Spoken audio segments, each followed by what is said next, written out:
Okay, this just shows you the engine running.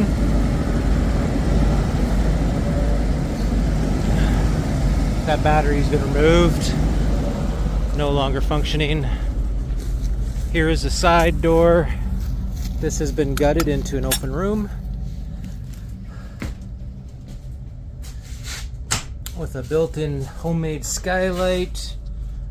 Not safe for highway travel. And there's the front.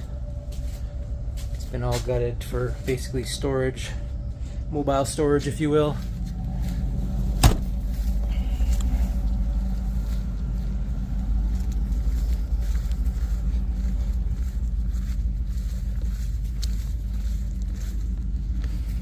And that's it. Roof is not leaking to date.